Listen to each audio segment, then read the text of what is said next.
Mais um jogo que atesta a grande capacidade que a África tem de nos fornecer conteúdo, qualidade.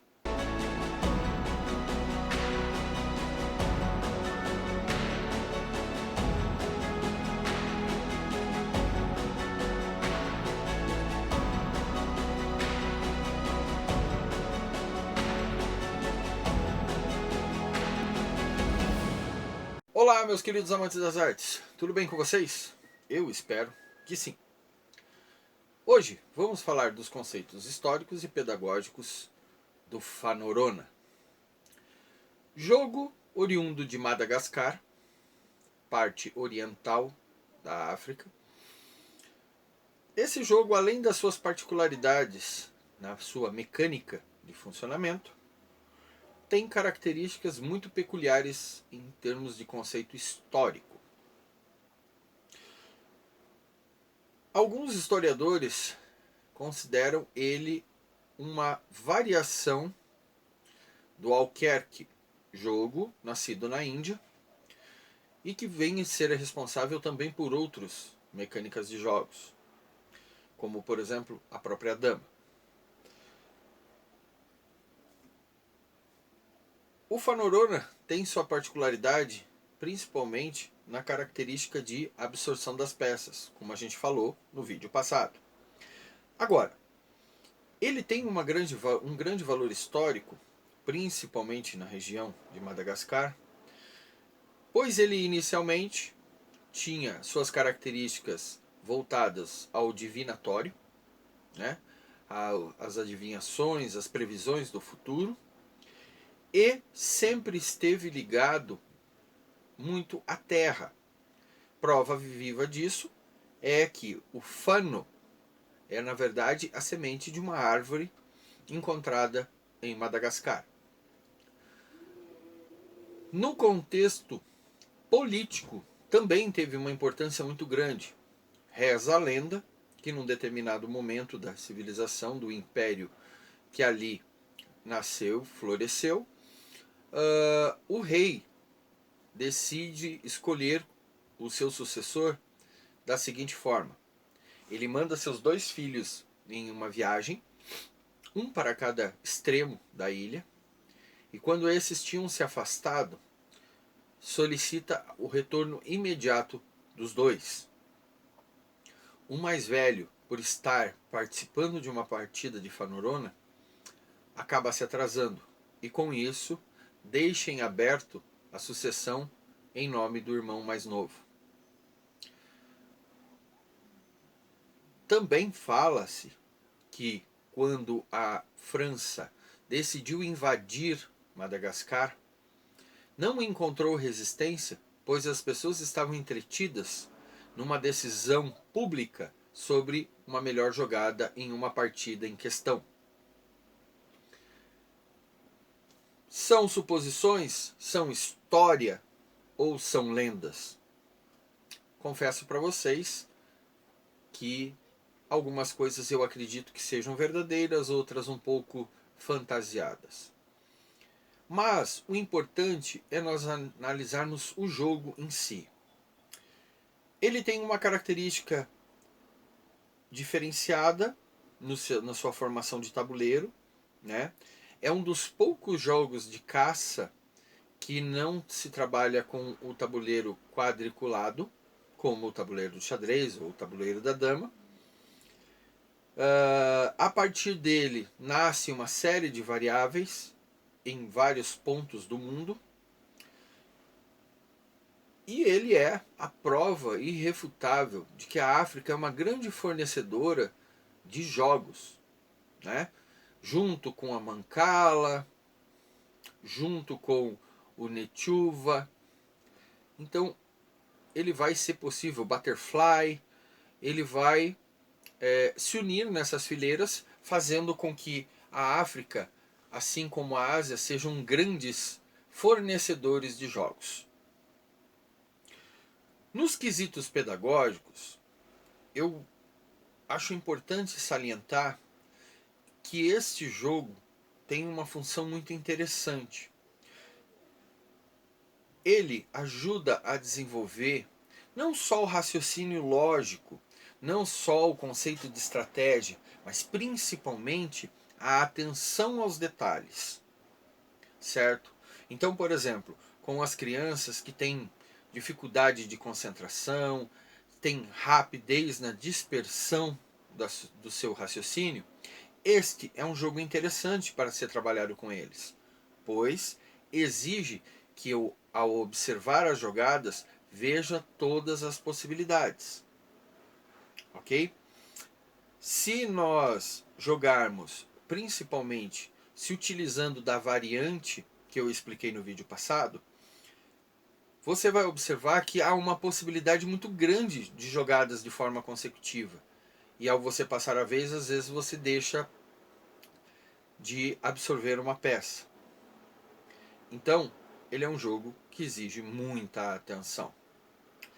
Por exemplo, vamos aqui com o tabuleiro na sua fase inicial, vamos começar uma jogada para a gente ir localizando essas características. Acredito eu que já na primeira jogada nós podemos observar a relação de atenção que é necessária. Como eu falei no vídeo passado, a mecânica de absorção das peças é por aproximação e ou distanciamento. E que, na regra tradicional, nós fazemos uma jogada na variável com a mesma peça, quando possível, fazemos mais de uma. Então vamos iniciar o jogo. Lembrando que sempre na primeira jogada a variável não se aplica. E lembrando que todas as peças que forem possíveis eu absorver devem ser absorvidas. Ou seja, havendo a possibilidade de absorver a peça do oponente, é obrigatório que o se faça. Fiz um primeiro movimento. Tive a aproximação dessa, vou tirá-la, mas tive o afastamento dessa, vou tirá-la também. A partir daqui, todas as jogadas possíveis são aceitas, levando em consideração a variável. Vamos ver o que isso faz. Eu vou escolher, para fazer a jogada, esta peça na diagonal. Então, faço a jogada, absorvo todas as peças possíveis, venho com a mesma peça e faço esta jogada, consigo absorver esta e esta, ok? Com a mesma jogada, venho aqui e absorvo esta, com a mesma peça, venho e faço esta jogada, absorvo esta também.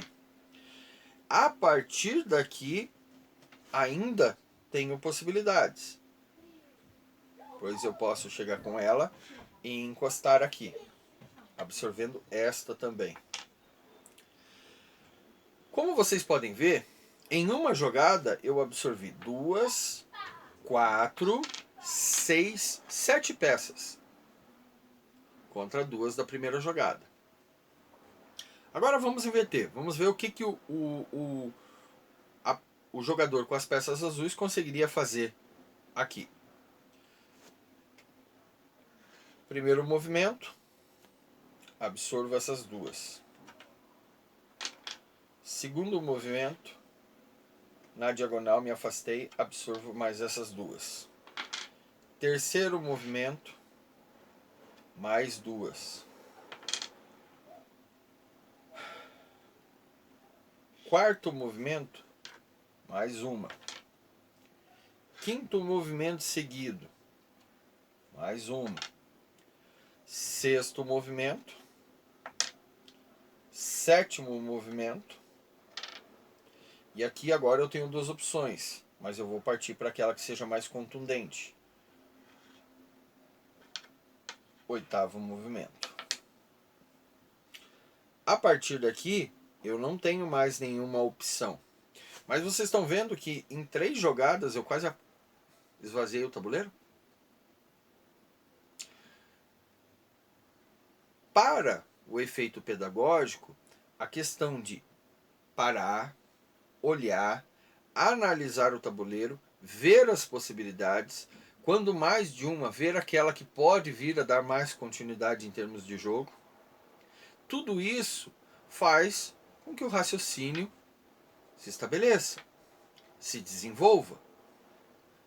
Não é apenas o conceito de estratégia, mas sim uma visão ampla de um todo. Essa é a grande diferença. O jogo em si também tem a característica de ser instigante. Admito, ele é divertido e é instigante porque ele nos faz pensar, analisar de uma forma um pouco diferente do que nós temos no tradicional, né? Lembrando que as comparações aqui feitas se baseiam principalmente na realidade que nós temos hoje, uma realidade digital, ok? Aqui eu não tenho um computador me apoiando, tenho a minha cabeça, mas não é algo mecânico. Outra situação interessante que a gente deve levar em consideração é que é um jogo diferente. Então, abre-se o precedente da curiosidade. A própria apresentação do jogo se mostra nesse sentido. Me faço valer o meu conhecimento no dia a dia. Quando estamos lá nas feiras, participando delas, nas feiras de artesanato, fica claro como esse tabuleiro chama atenção. E o fato de ele já chamar a atenção da criança já é uma grande ferramenta que deve, que pode ser utilizada pelos pais para ajudar na formação desses conceitos. Certo? Então aproveitem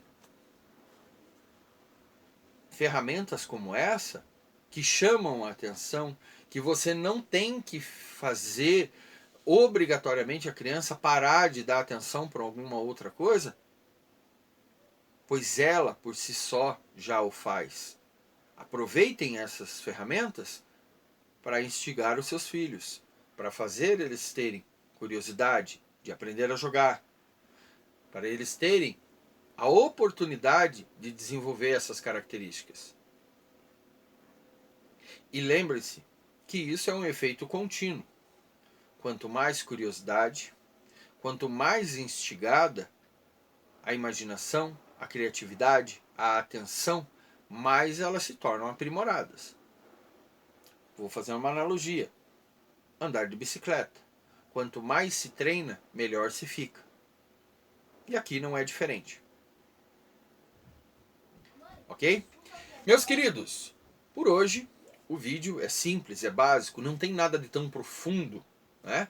Mas com certeza o pouco é de boa qualidade. Então, se vocês gostaram do vídeo, por favor, comentem.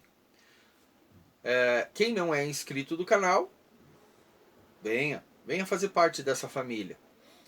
Se vocês gostaram do vídeo também, peço que deem o like. É importante para a gente conseguir fazer o canal crescer. Tá? Lembrando a todos, as visões que são apresentadas aqui não são as visões de um profissional em pedagogia ou psicologia, e sim de um pai em tempo integral e um artesão que é apaixonado por jogos. Então, se muitas vezes as minhas colocações não têm o teor científico no mesmo grau, peço desculpa a todos. Mas é a visão, é o que eu procuro passar para vocês. A forma, a linguagem simples e principalmente uma visão de pai. Tá bom, pessoal? Então, novamente muito obrigado e nos vemos no próximo vídeo.